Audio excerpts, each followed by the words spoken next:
Back to my channel. So for today's video, magta-try na naman ako ng bagong mask ng Garnier. Ayan siya guys, si Garnier Serum Mask Hydra Balm.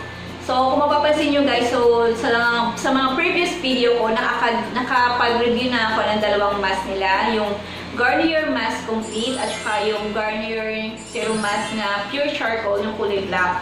So, yung mga Garnier mask nila kasi may kanya-kanyang function yan. So, yung unang Garnier mask complete is for whitening. And yung black charcoal serum nila, yung color black, is para naman sa pampalit ng pores.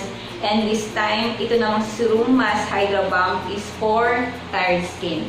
So, by the way guys, nabili ko to sa Lazada. And yung original price nito guys is 79 pesos. Pero usually nasi-sale to, kaya lang mga 10 to 20% off.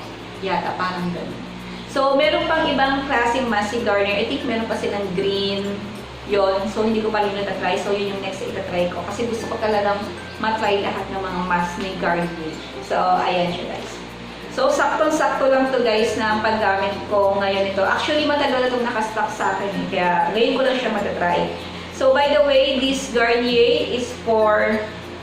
Sabi ko nga sa inyo guys, for tired skin, sa mga pagod na skin, and also super hydrating, so soothing tissue mask, intensively dehydrates, reduces fatigue, and nakaka-relax daw siya ng skin.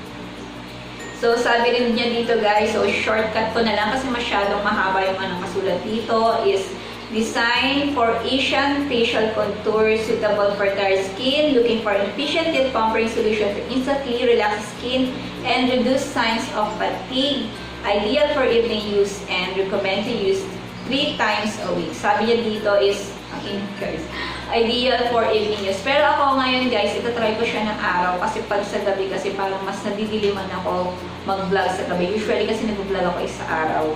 Pero ideal talaga siyang gamitin is sa gabi para pag matutulog kayo as in relax na talaga yung skin nyo. So, ayan siya guys. Excited na talaga akong i-try itong si Garnier Skin Natural Serum Mask Hydra Complete. So, buksan na natin siya guys. And gusto ko na siyang i-try. So, by the way nga pala, wala akong makeup today. So, dahil nga ito-try natin to. And bago ako maglagay nito guys is nag-facial wash muna ako. Naghilamos muna ako ng aking face para matanggal yung mga alikabok-alikabok. Ayan, yung mga dirt sa aking face. And yung skin type ko nga pala guys is oily skin. Oily skin yung aking skin type. So, ayan guys, tanggalin ko na siya. And ito yung itsura niya. Ayan. So, excited na akong i-try. So, i-unfold muna natin siya. So, meron siya color blue. Ayan.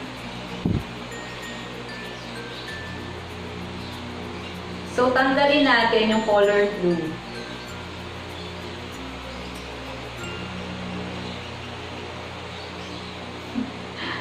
Parang pang malaki mukha ata. Tanggalin natin siya. Ilapat muna natin siya sa aking face and then saka natin tuklatin.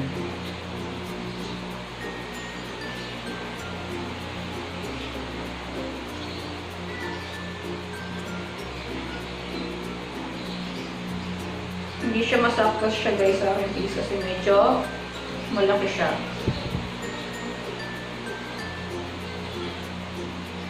Ayan.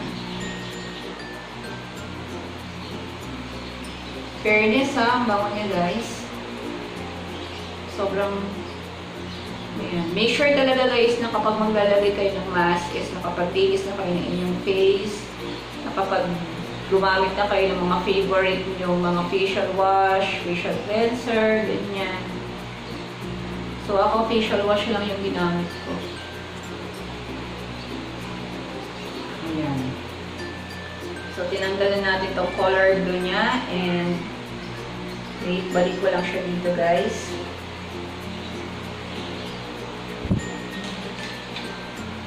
Tingnan natin kung yung iba kasing mga Garnier, sobrang dami talaga ng serum nila. So, ito, sakto lang guys. Yung kasing last yata na na-try ko na, na Garnier, sobrang daming serum talaga. And hanggang dito pa yung serum niya. Ito, sakto lang. Sakto lang siya guys. Sabi ko nga dati nun is, gusto ko siyang gawin, pang ganun sa mukha. Pero nakalimutan ko siyang gamitin. So, by the way guys, ibababad ko siya ngayon sa aking face ng 15 minutes. And then, after 15 minutes, babalikan natin. So, see you later guys. So, ito na guys, naka 15 minutes na tayo. So, pwede na natin i-remove itong mask na Garnier. So, start muna tayo dito sa top. Ayan. So, medyo natuyo na siya sa aking face. And actually, more than 15 minutes ko siyang binabad kasi parang napasarap yung pagkakahiga kasi medyo inantok ako guys. Ayan. So, ayan, parang nung binabad ko siya sa aking face, so nakahiga kasi ako habang naghihintay ng 15 minutes and nakatutok sa akin yung electric fan. So, feeling ko medyo lumalamig siya sa aking face and sakto lang to guys kasi gusto ko nga ma-refresh ulit yung aking skin kasi nga, sabi ko nga sa inyo kanina guys, nag-workout ako, parang, ayan yung quarantine workout, yung nauuso ngayon ng mga challenge na mga pro-eating challenge, 2 weeks challenge, so, as in 1 week na talaga ako nag-workout. Ayan, so feeling ko pagod na ako. And sakto talaga itong mask na to para sa akin. So, ayan, sabi niya dito is 15 minutes siyang ibababad sa skin. And, ayan, so after niyan, kailangan muna pala natin siyang i-massage. So, after natin tanggalin.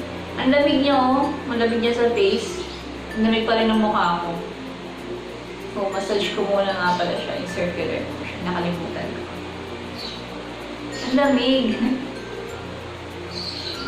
Ang lamig siya sa face.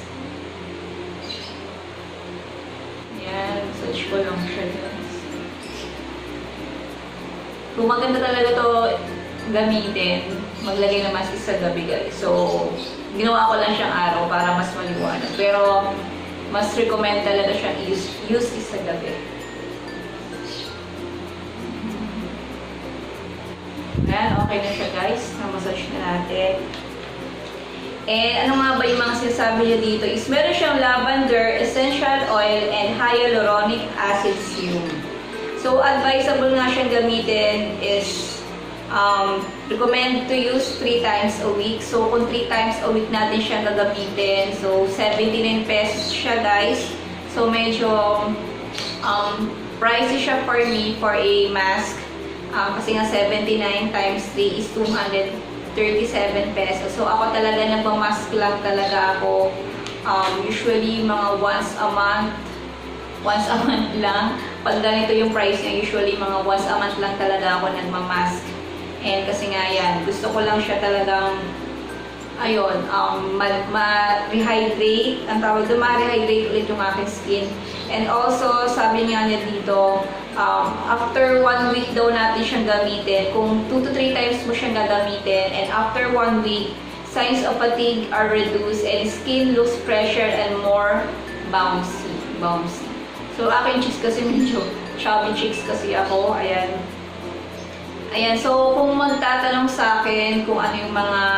Actually, maganda talaga itong mga Garnier Serum Mask. As in, subok ko na talaga kasi nga marami din kasi ako mga napanood ng mga review about this mask na nagkaroon sila ng mga breakout, ganyan, nagkaroon sila ng mga pimples. So far, sa paggamit ko naman ng Garnier, so pa 3 times ko na to, sabi ko sa inyo kanina is never pa naman ako nagkaroon ng mga breakout sa paggamit ng mga ganitong mask. And, ayan. So, maganda kasi talaga siya for sensitive skin. So, sakto lang sa akin. Meron namang magtatanong kung nakakaputi ba ito, guys. So, this mask is not a whitening mask. So, kung gusto nyo mag-try ng mask na nakakaputi, try nyo yung isa, yung Garnier Serum Mask. And kung ang hanap mo naman, guys, is yung mga pampaliit ng pores na mask, so, try nyo naman yung color black na Garnier. So, yun na nga guys, dito na mag-end tong vlog na to. For me, sabi ko dito is highly recommended talaga for me sa akin yung mga mask ng Garnier. As in, subok ko lang talaga. As in, wala ako magsasabi anything bad about kay Garnier. As in, everything na gumagamit talaga ako ng mask ni Garnier is feeling ko naging mas soft yung aking skin and rehydrate talaga ako tuwing gumagamit ako ng mga mask ng Garnier. So, yun na nga guys, again, and there you go guys again. Thank you for watching my video and see you again in my next video. Bye!